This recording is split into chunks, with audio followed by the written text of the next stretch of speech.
Excelente, ahí está grabando, muy bien.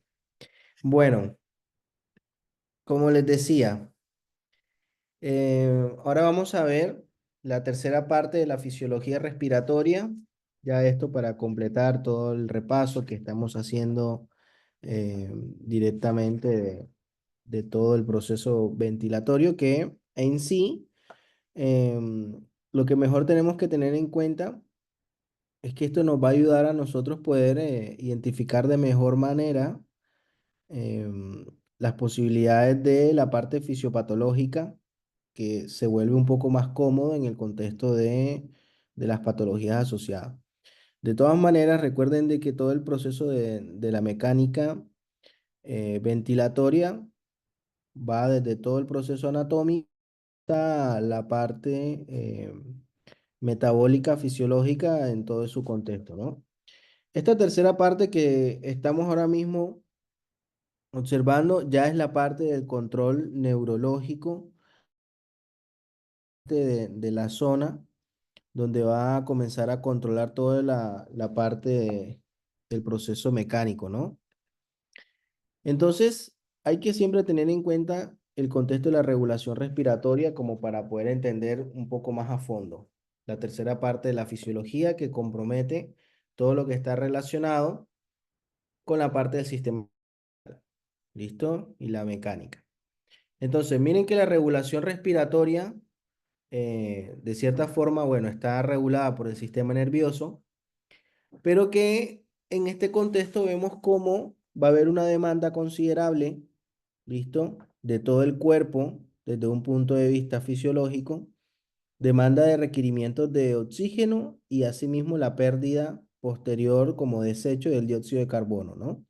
Y todo esto, sin duda alguna, tiene que ir en un proceso que hemos venido manejando en el transcurso de las charlas, donde vemos que todo esto puede ser incluso alterado, no solo desde un proceso fisiológico, aumentando situaciones como el ejercicio intenso, o asociado a algún proceso de injuria de tipo respiratorio, ¿no?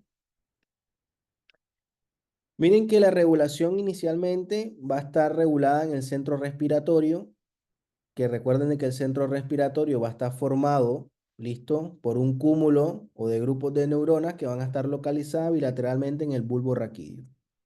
¿Listo? Miren la imagen relativamente cómo muestra directamente este centro respiratorio y cómo está organizado directamente en su estructura.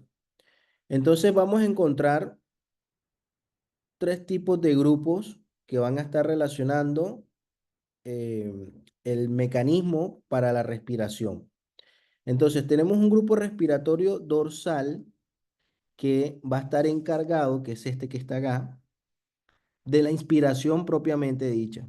Y que esta, lógicamente, va a tener una inervación que va a estar asociada a lo que es el nervio vago y el nervio glosofaringeo.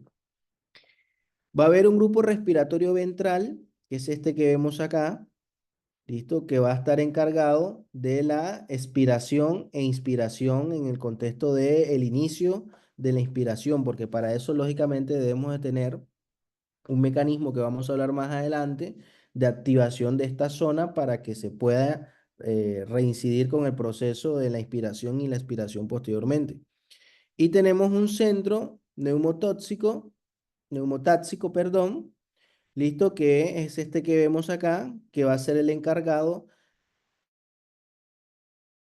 controlar lo que es la frecuencia y el tipo de la profundidad respiratoria propiamente, ¿no? Esto puede generar procesos de inhibición directamente a ciertos centros, listo, que puedan estar relacionados con el proceso directo de las vías aéreas respiratorias. Y que además todo esto van a estar inervadas, lógicamente, a través de vías motoras que se van a encargar de la parte respiratoria. Así que bueno. Vemos que todos los grupos respiratorios dorsales de las neuronas van a controlar lo que es la inspiración y el ritmo respiratorio. Todo este proceso o este grupo respiratorio dorsal, al que va a estar íntimamente relacionada con todo el proceso dirigido del bulbo raquídeo, vamos a ver de que va a tener en su interior un núcleo de tracto solitario, que este en sí va a estar asociado al funcionamiento del control respiratorio. Entonces, este núcleo va a tener en cuenta algunas terminaciones sensitivas de los nervios, tanto del nervio vago como el nervio glosofaringeo, como lo vimos en la imagen, y va a transmitir ese tipo de señales hacia el centro respiratorio desde la parte de los quimiorreceptores periféricos, barroreceptores, ¿listo? Y los diversos tipos de receptores de los pulmones. Entonces, si bien es cierto, vamos a encontrar algunos barroreceptores que vamos a encontrar son los barroreceptores que se encuentran a nivel de las carótidas y a nivel del callado aórtico. Ahí vamos también a encontrar esos barroreceptores que se van a encargar, igual más adelante vamos a verlo también, se van a encargar em, de asociar la parte cardíaca con la parte respiratoria. ¿Listo? Em, Hay otros diversos tipos de receptores que se encuentran en el parénquima pulmonar, que también lo vamos a observar, y los quimiorreceptores periféricos que también hacen parte del contexto capilar, ¿no? Aparte, bueno, vemos las descargas inspiratorias rítmicas desde el grupo respiratorio dorsal y que todo esto van a tener situaciones de potenciales de acción, listo, para poder generar el proceso inspiratorio mayor. Hay una señal de rampa inspiratoria que hay que tener en cuenta aquí, que esta señal nerviosa que se transmite a través de los músculos respiratorios está mediada principalmente por el diafragma. ¿Listo? Y que este genera un contexto de un potencial de acción constantemente en contexto de el proceso respiratorio para hacer la inspiración y la expiración propiamente dicha, ¿no?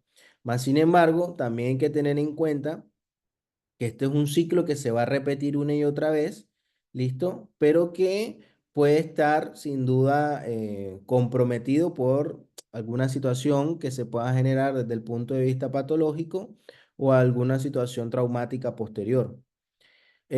Vamos a ver de que esta rampa va a tener dos caracterizaciones principales, que primero es el control de la velocidad del aumento de la señal de la rampa, que esto va a estar un proceso forzado y que puede aumentar dependiendo de los requerimientos que necesite la parte pulmonar en el contexto de la oxigenación directa, ¿no? Y tenemos también el control del punto limitante en el que se interrumpe súbitamente la rampa y esto lógicamente también genera que se corte súbitamente el proceso inspiratorio, listo, que también pueda estar asociado a em, inspiraciones profundas y este es uno de los mecanismos por el cual se corta la respiración profunda como para que no se siga hiperinsuflando el pulmón, en este caso el globo, que son los pulmones, ¿listo? Este es uno de los mecanismos que tiene la parte respiratoria para poder interrumpir una inspiración profunda y comience la expiración posteriormente. El centro neumotáxico limita la duración de la inspiración y el aumento de la frecuencia respiratoria. Lógicamente, este centro, como su nombre lo dice, controla la frecuencia respiratoria y que además puede tener un efecto primario donde puede generar procesos de desconexiones de la rampa inspiratoria a nivel del diafragma. Esta es una situación que puede pasar en algunos compromisos asociados a accidentes cerebrovasculares que comprometan el centro respiratorio. Y son pacientes que terminan lastimosamente en ventilación mecánica por compromiso del sistema nervioso central y compromiso directo del centro respiratorio. Entonces compromete en gran medida esta parte. Em, Acá vamos a admitir. La función del centro neumotáxico es principalmente limitar la inspiración. Independientemente de este funcionamiento de este centro como para poder limitar el contexto de la inspiración, para que se pueda dar principalmente todo el proceso que pueda incluso llegar a una frecuencia respiratoria como un periodo bastante máximo, entre 30 y 40 respiraciones por minuto, pero que independientemente de que el proceso esté avanzando hacia una limitación de este centro en las inspiraciones asociadas, pues también ayuda a regular de gran medida los procesos que puedan cortar o no la parte de la respiración. Los grupos respiratorios ventrales de neuronas o funciones de la inspiración de la expiración. Acá independientemente también de todos estos núcleos que sin duda alguna van a ser parte del bulbo raquídeo, vemos cómo este centro de neuronas va a controlar todo el proceso que va a estar relacionado con el funcionamiento de la inspiración y expiración. Entonces, como se pueden dar cuenta, hay una serie de procesos que siempre van a estar relacionando para poder controlar la respiración en toda medida, pero que esta puede estar sin duda comprometida no solo por situaciones que puedan comprometer la estructura, sino que además puedan comprometer patologías de procesos infecciosos e inflamatorios que puedan sin duda generar complicaciones de las terminaciones periféricas del centro respiratorio. Vemos también que va a estar relacionando todos los procesos de insuflación pulmonar, la cual limitan también el proceso inspiratorio, el reflejo de insuflación de Gering-Brouwer, que va a estar relacionado por receptores, ¿listo? Y estos receptores del sistema nervioso central van a estar relacionados con el tronco encefálico, ¿no? Y que estas van a generar señales nerviosas sensitivas que van a ir procedentes hacia los pulmones para contribuir al control de la respiración. Entonces, miren que el control de la actividad global del centro respiratorio está mediado por múltiples mecanismos básicos, listo, que producen no solo la inspiración y la expiración, sino que también la importancia de no solo controlar la frecuencia respiratoria, sino también poder controlar los procesos de inspiración profunda y llegar a cortar con algunos mecanismos que no se llegue a continuar como a llenar el globo en sí. El control químico de la respiración, esto es bastante relativamente importante porque es que acá es donde también hace parte el proceso de que está relacionado con el medio interno en contexto del estado ácido-base del medio interno de la célula. Porque es que si pueden observar, miren que una de las estimulación o la estimulación primaria de la zona inspiratoria del tronco encefálico va a estar producida por estos quimiorreceptores.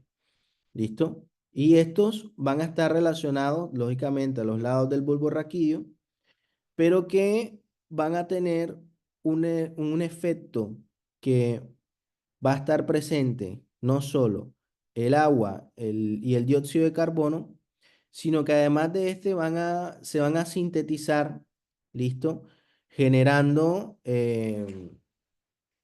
estos procesos, ¿listo? Que se van a desdoblar no solo en hidrogeniones y bicarbonato, pero que como hay un efecto que hay que tener en cuenta acá, que es relativamente que esta zona de quimios receptores sensibles no pueden pasar directamente desde este momento, desde esta molécula, no puede pasar a través de la barrera, la barrera que cubre todo el proceso que está relacionado con el bulbo. Entonces, esta barrera hematoencefálica se genera un desdoblamiento en bicarbonato e hidrogeniones y estos son permeables para que puedan ingresar y posteriormente puedan generar nuevamente la disociación y difusión propiamente del bicarbonato y los hidrogeniones y puedan estimular la zona respiratoria. Entonces, si ustedes se dan cuenta, todo este proceso que hay acá está relacionado íntimamente con el estado ácido-base. Lógicamente, si hay un aumento de los hidrogeniones en contexto de una alcalosis respiratoria, va a haber un aumento de la ventilación como tal, o sea que va a estar el paciente con una taquipnea. ¿Listo? De lo contrario, si hay una disminución de los hidrogeniones en un estado ácido, pues lógicamente vamos a encontrar de que el paciente va a tener una bradipnea, ¿listo? Entonces miren el proceso de quimiosensibilidad que se generan a través del centro respiratorio, ¿listo? En contexto de el estado ácido base del medio interno de la célula. Vemos que es probable que la excitación de las neuronas y quimiosensibles por los iones hidrogeniones sea un estímulo primario. Eso sin duda alguna, acá lo que nosotros tenemos que entender es que independientemente de del estímulo que pueda tener asociado con el hidrógeno, en los hidrogeniones como iones, es que todos estos van a estimular considerablemente este centro respiratorio y lógicamente puede alterar no solo los mecanismos que están relacionados con la parte ventilatoria, sino que además puedan comprometerse y dañarse directamente en ese proceso. Entonces, la idea, sin duda alguna, es ver cómo todos estos procesos que puedan estar asociados a las presiones de dióxido de carbono y las presiones de oxígeno propiamente, s- claro que están siempre relacionadas con el medio interno, ¿no? Pero entonces, miren cómo acá en esta imagen que está asociando lo que es la ventilación alveolar en una tasa basal de 1, ¿listo? Donde relativamente vemos también otra línea asociada a la presión del dióxido de carbono, medida en milímetros de mercurio. Recuerden siempre lo normal que sería 40, ¿listo? Y vemos cómo también el estado ácido base, el pH del paciente, ¿listo? Teniendo en cuenta que el pH normal es de 7,4, ¿ya? Y vemos cómo este pH comienza a alterarse en contexto de las alteraciones que puedan estar relacionadas con el medio interno del estado ácido base. Entonces, miren cómo va a haber un aumento considerable del dióxido de carbono, o sea, de la presión de dióxido de carbono, va a haber un aumento y ese aumento genera no solo que aumente la tasa basal de la ventilación alveolar en contexto del dióxido de carbono, sino que esto también lleva al paciente a un pH casi que incompatible con la vida, que es un pH por debajo de, de 7,0. Un pH de 6,9 es un pH que es incompatible con la vida.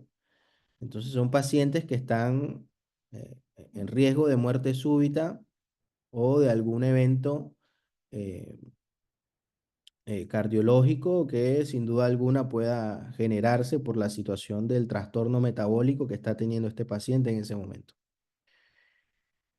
Miren, el control de los quimiorreceptores periféricos están relacionados directamente, acá están los barroreceptores que se encuentran en el cuerpo carotidio y en los cuerpos aórticos o el callado aórtico, listo, que acá es donde encontramos estos quimiorreceptores periféricos que además van a controlar lo que es la actividad respiratoria en contexto de la función del oxígeno en el control respiratorio. Entonces, acá lo que tenemos que tener en cuenta es que la mayor de estos quimiorreceptores van a estar los mayores en el cuerpo carotidio. Algunos vamos a estar en el cuerpo aórtico también, vamos a encontrarlos. Y muy pocos otras están localizadas asociadas a otras arterias en regiones torácicas y abdominales. Ahí siguen entrando los compañeros. Pero bueno, como pueden observar, acá está el bulbo raquídeo, el nervio glosofaringio, el nervio vago. ¿Listo? Ya sabemos que el glosofaringio es el que va a estimular la zona del cuerpo carotidio y el nervio vago es el que va a estimular la parte de los cuerpos aórticos. En el contexto de los estímulos de los quimiorreceptores por la disminución del oxígeno arterial, vemos en esta gráfica el efecto de la presión de oxígeno arterial sobre la frecuencia de los impulsos procedentes del cuerpo carotidio de un gato, ¿no? Independientemente, acá vemos el impulso nervioso, ¿listo? Y tenemos la presión arterial ¿listo? En milímetros de mercurio, la presión de oxígeno arterial. Recuerden de que lo normal, ¿cuánto es? Siempre 100, ¿listo?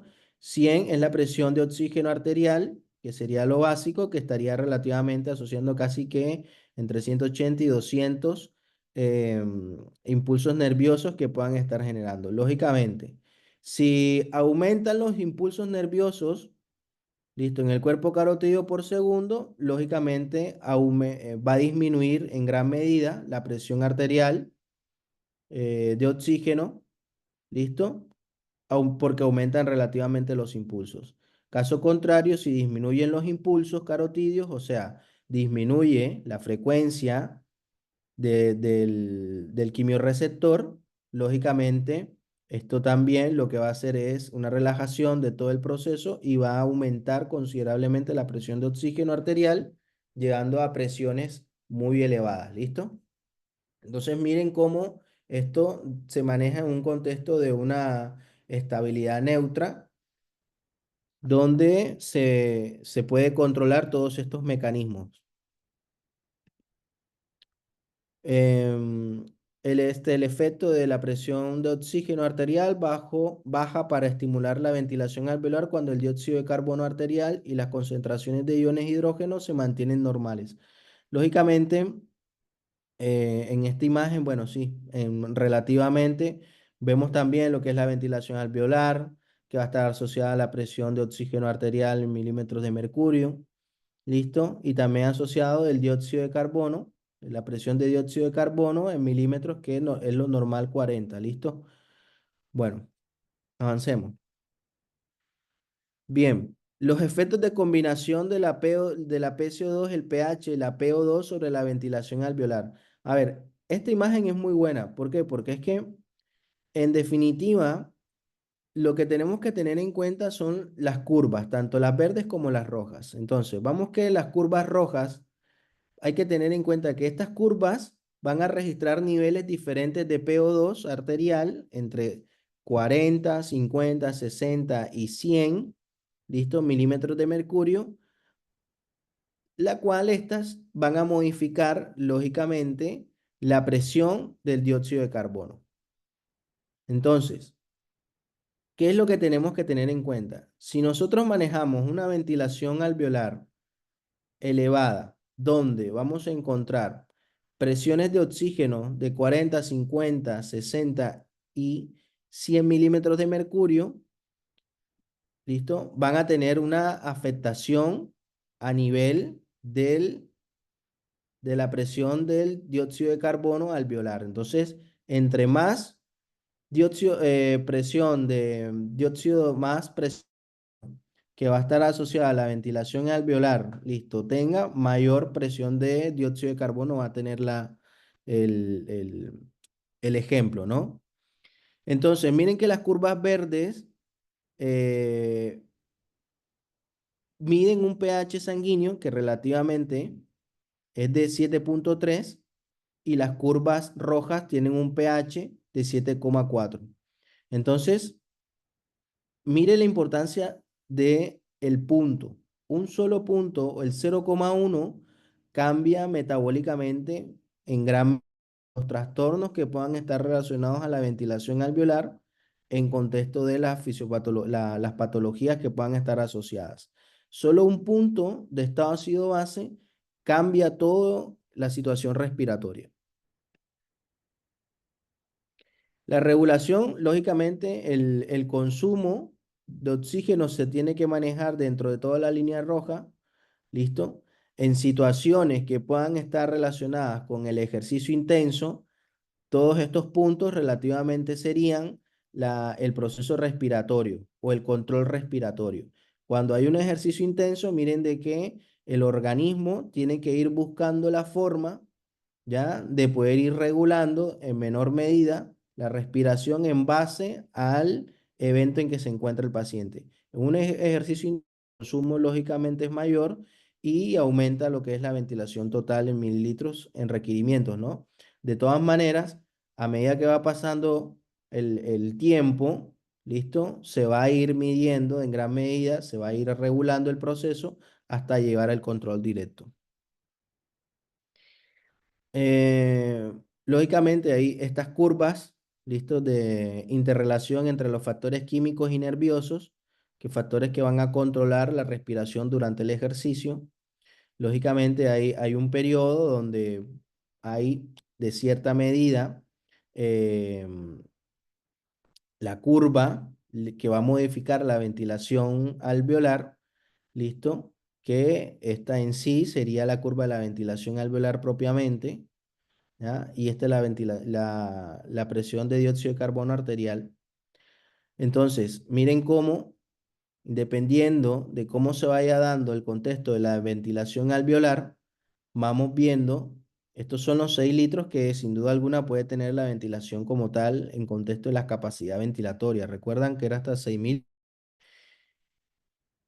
o hasta 6 en este caso, teniendo en cuenta el pH arterial, la PCO2 arterial, que serían 40. Y miren todo este el proceso, cómo se va a ir dando en contexto del proceso de la ventilación alveolar cuando aumenta la capacidad ventilatoria, lógicamente en el contexto del ejercicio extenso, ¿no? Que en el caso más complejo, hasta 18 litros por minuto. La regulación, bueno, acá vemos cómo está la estimación en el contexto del ejercicio. Bueno, avanzamos. Otros factores que influyen en la respiración es el control voluntario de la respiración, que nosotros cuando tomamos conciencia de esto podemos regular nuestra propia respiración. ¿Listo? Y esto también vamos a generar procesos de braipnea y taquipnea y podemos generar lógicamente alteraciones también del medio interno en este contexto.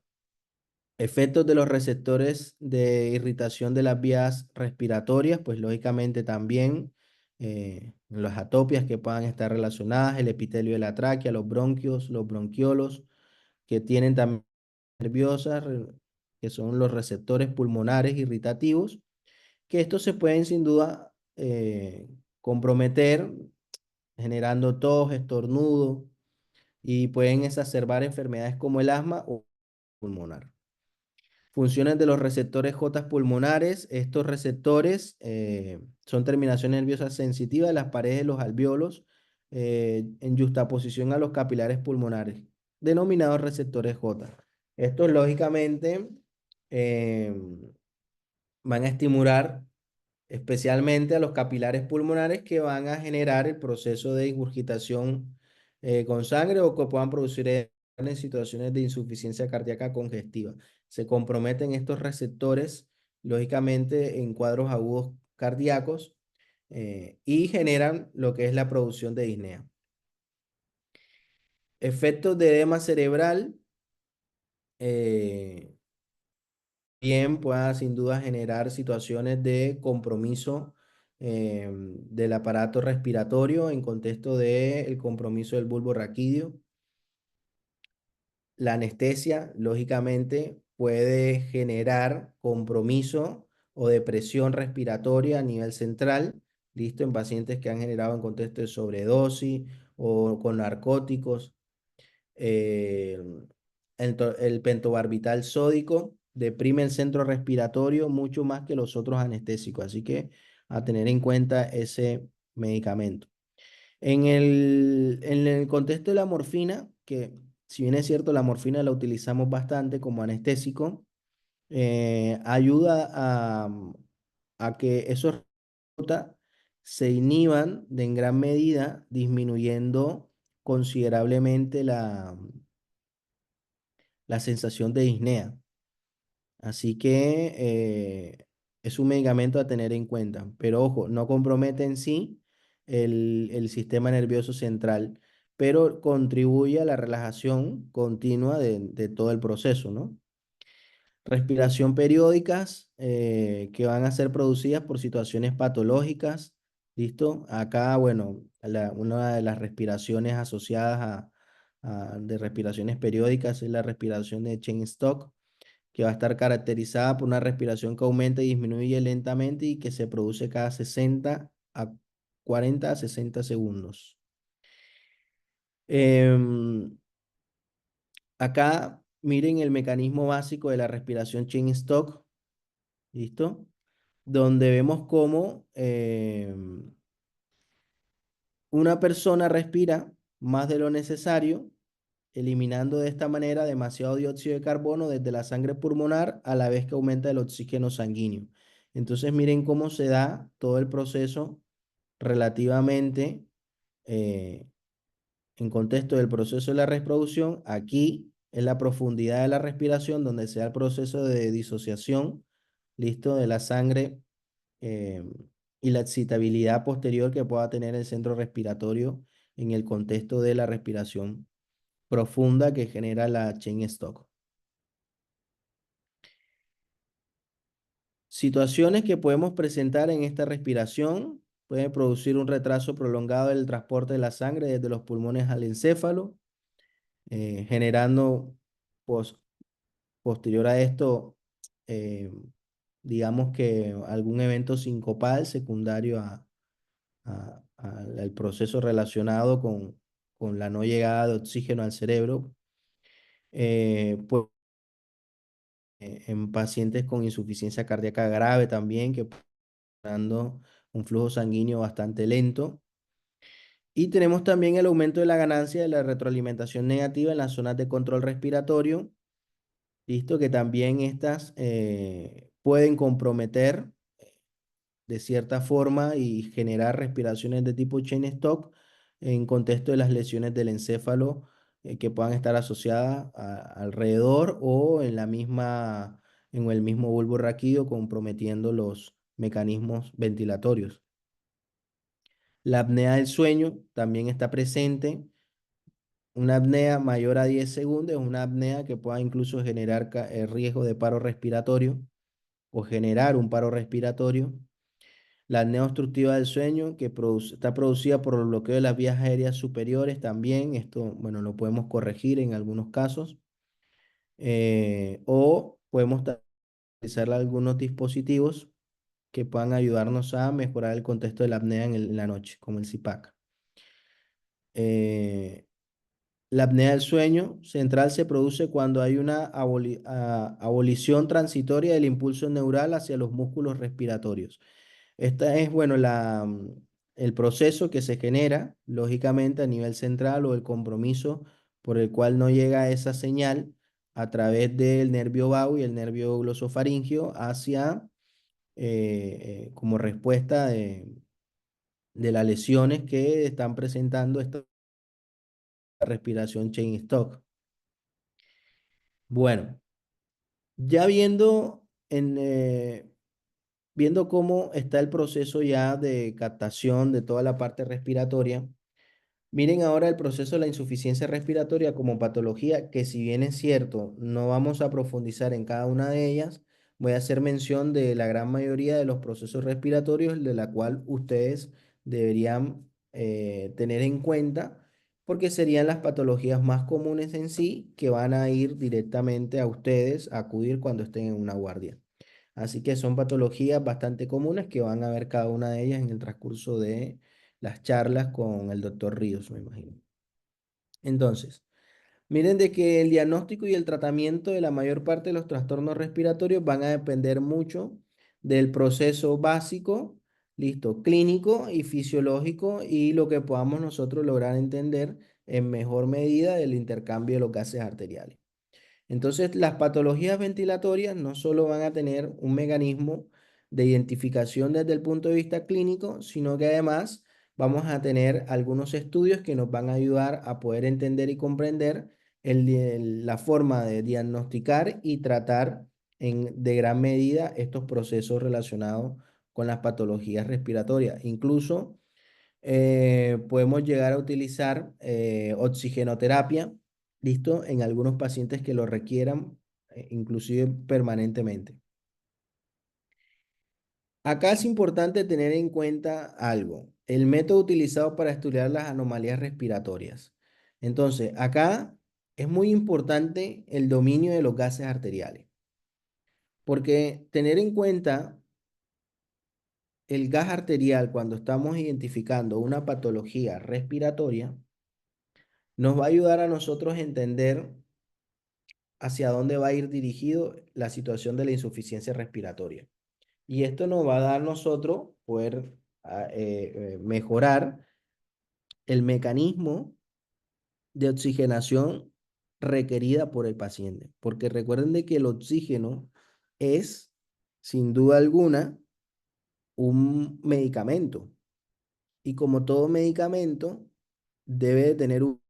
Y además de esto, de tener un control, debe de ser medido en contexto de poder brindarle al paciente el oxígeno requerido real para no generar una hiperoxigenación y que genere situaciones como las que vimos anteriormente en uno de los cuadros, el aumento considerable de la presión de oxígeno en contexto de aumento de el pH propiamente. Entonces, mire la importancia de los gases arteriales y a tener en cuenta en las patologías asociadas con la parte de la insuficiencia respiratoria. ¿Cómo se calcula el pH? El equilibrio ácido-base lo vamos a calcular determinando siempre el pH sanguíneo, ¿sí o qué? Entonces, el pH es igual a 6,1, que es una constante, por más el algoritmo del bicarbonato sobre el dióxido de carbono. Eso quiere decir que si nosotros queremos saber el pH real, ¿listo? Porque está el pH medido y el delta del pH. Pero si nosotros queremos saber cuál es el pH real que tiene este paciente, lo único que necesitamos es determinar la, PC el bicarbonato y el dióxido de carbono en sangre. Y para esto lo único que tenemos que hacer es pedir unos gases arteriales y nosotros mismos sacamos el pH real. Sabiendo el pH real, vamos a poder identificar la determinación de algunos flujos. ¿Listo? Que vamos a utilizar a través de todos los recursos que tenemos para mejorar el proceso respiratorio. Entonces, miren que los métodos útiles para estudiar las anomalías respiratorias van a estar medidas de cierta medida por el flujo aéreo expiratorio. Y es aquí donde nosotros vemos que comienzan a ver este tipo de curvas que ya van a comenzar, que ya tenemos que irlas relacionando con estudios mucho más fehacientes como la espirometría. ¿Listo? Y que de esta forma, teniendo en cuenta cómo se va a ir desarrollando el proceso del flujo expiratorio máximo o forzado en su momento, eh, vamos a ver compromisos directamente que van a definir algunas patologías como la enfermedad pulmonar obstructiva crónica, como el asma, como ejemplo. ¿Listo? Entonces miren el flujo aéreo expiratorio que está medido en litros por minuto, ¿ya? Y miren además como el volumen pulmonar va a estar medido desde la capacidad pulmonar total que pueda tener el paciente. ¿Listo? Incluso hasta el volumen pulmonar, que relativamente el residual, que recuerden, no sé si recuerdan la tablita donde decía el volumen residual que era 1100 relativamente entre 1000 y 1100 de volumen. Entonces miren, y acá, ¿cuánto sería? Casi 5800. Entonces, si recuerdan la tablita, miren, este es el volumen pulmonar máximo. Nosotros manejamos, lógicamente, volúmenes entre 2300 y 2800. ¿Listo? En reposo. Entonces, miren cómo de esta forma se viene midiendo todo el algoritmo que va a estar relacionado posteriormente con las gráficas relacionadas con los estudios, ¿no? Entonces, las alteraciones de la curva del flujo volumen expiratorio máximo, tener en cuenta cuando es un flujo normal, ¿listo? Un flujo aéreo normal, vía aérea, cómo se ve, cómo se vería. Em, en la enfermedad pulmonar obstructiva crónica, ustedes tienen que hacer la determinación si el flujo es de tipo obstructivo, ¿listo? O es de tipo restrictivo. Entonces, eso tienen que ustedes también tener en cuenta, ¿listo? Para que puedan entender el mecanismo de la patología, en este caso, bueno, la enfermedad pulmonar obstructiva crónica que te define estos dos términos en sí, ¿ya? Entonces, a tener en cuenta cómo son las curvas de tipo obstructivo y de tipo restrictivo. Capacidad vital expiratoria forzada y volumen respiratorio máximo. Acá, bueno, lo importante de ya ir conociendo la terminología, que es todo lo que va avanzando hacia el proceso relacionado con la espirometría en sí. Bueno, acá lógicamente vemos el contexto del enfisema pulmonar, listo, como eh, proceso que pueda incluir el daño de la estructura irreversible, listo, sino que generan también todo el proceso relacionado obstructivo. Aquí, bueno, esta imagen no va, es, o sea, sí va porque este es el proceso normal relativamente. Entonces, si pasamos a la siguiente, vamos a ver el proceso que ya está relacionado en el contexto del proceso del enfisema. O sea, miren cómo se evidencia en el contexto micra. O sea, es que esas dos las quería pegar juntas, pero no, pero bueno, está bien así. Esta imagen que ya la hemos visto, acá una imagen mucho más profunda, como se vería el bronquiolo respiratorio, ¿listo? Y acá, miren ya cómo se ve la estructura que va a estar relacionada con todo el proceso enfisematoso. Vemos ya la vía totalmente destruida, fibrosada.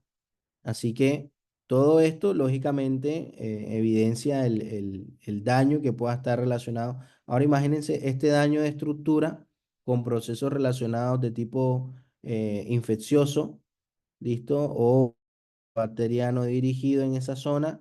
Miren cómo se promete en gran medida los procesos relacionados. Miren que los procesos del exceso de moco, el edema y la inflamación de toda esta zona genera obstrucción crónica y por ende agravamiento de la patología. Acá, lógicamente, también vamos a tener en cuenta la relación BAQ, que en su momento lo habíamos comentado. Miren cómo se ve en el contexto de las neumonías lo normal, cómo se ve la estructura en el proceso neumónico, cómo se ve contaminado por el contexto bacteriano y cómo se vería la parte alveolar en contexto del enfisema. ¿Listo? Esto, bueno, desde el punto de vista em, de laboratorio, ¿no? Acá miren cómo se evidencia la alteración que va a estar, a ver, sí, acá. La alteración que va a comprometer directamente acá, bueno, están las estructuras, ¿no? Se vería el compromiso dirigido con la neumonía propiamente, cómo le cambia el contorno del color por el proceso infeccioso, ¿no? Lógicamente, todo esto va a generar en cierta medida efectos que puedan incluso producir procesos de hipoxemia o hipercapnia que puedan estar relacionados con la patología en sí.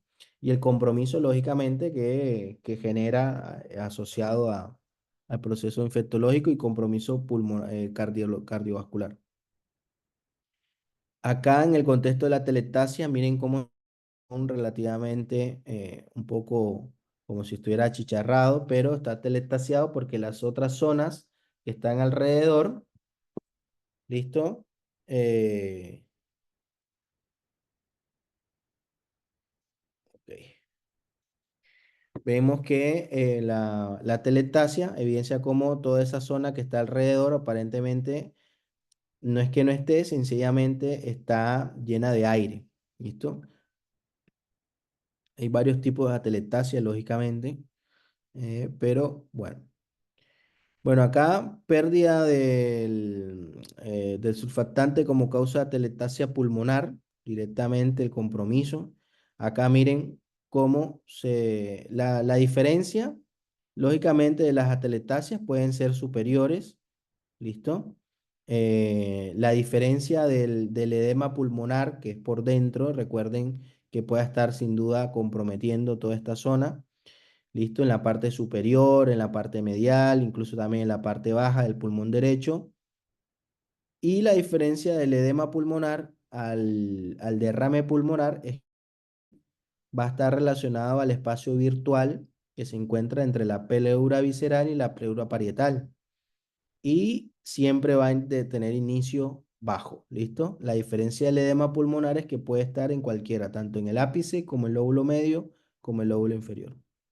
Ahora, miren acá el contexto también atelectásico que se está presentando por una obstrucción que se puede evidenciar acá. ¿Listo? Miren que acá hay una obstrucción, probablemente un coágulo que está obstruyendo la vía respiratoria y lógicamente atelectasea considerablemente esta zona. Y lógicamente no solo va a tener su situación de, de, eh, compromiso respiratorio dirigido, sino que además, bueno, pueden haber otras situaciones presentes, ¿no? Aquí vemos acá la parte donde está construyendo todo el pulmón, puede estar asociado a un neumotórax propiamente. En el asma, miren el bronquio normal, miren cómo se compromete el bronquiolo posteriormente a la situación eh, de la hiperactividad bronquial que se genera por el proceso inflamatorio tipo 2, ¿listo? O no tipo 2 que pueda estar presente con compromiso ya directo de los neutrófilos propiamente y de los eosinófilos, ¿no? Que también son presentes en las situaciones de hiperactividad a nivel bronquial. Tuberculosis, lógicamente, genera no solo las cavitaciones que puedan presentarse a nivel de los ápices, sino que también, bueno, es una patología que puede estar presente y que es bastante común hoy en día, que en cierta medida no lo vemos constantemente, pero que si trabajaríamos en el Muñiz, lógicamente sería el pan de cada día los tuberculosos. Entonces es una población que existe, listo, que está limitada a a ciertos puntos, pero que es una patología que de cierta forma aparece de vez en cuando, listo, no los pacientes con TBC.